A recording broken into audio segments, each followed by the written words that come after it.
Police অবস্থান করছে, highway থানা পুলিশ এবং মুক্তাদিয়া থানা পুলিশ।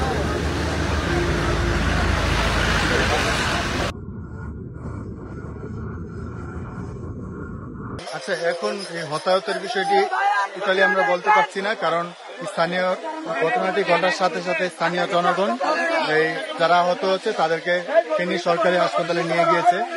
আর এখানে আমরা এসে যেটা দেখেছি 5 জন স্পট ডেড। 5 জন যারা স্পট ডেড তাদেরকে আমরা সেটার আইনগত ব্যবস্থা নিচ্ছি। পাশাপাশি আমরা যে রোডটি আছে এই রোডটিকে সচল করার জন্য আমরা তাদের তদন্ত পুলিশ এবং হাইওয়ে পুলিশ আমরা এইটা নিয়ে কাজ করছি। এখন পর্যন্ত যারা হতাহত হয়েছে এটা তাদের পিক আপ ভ্যানে যেটা দেখা গেছে যে তারা এই নির্মাণ শ্রমিকের যেই ইনস্ট্রুমেন্ট থাকে এগুলো এখানে রয়েছে। তা আপাতত ধারণা করা যাচ্ছে সবাই নির্মাণ শ্রমিক। এখনো পর্যন্ত ওনাদের কোনো পরিচয় আমরা পাইনি।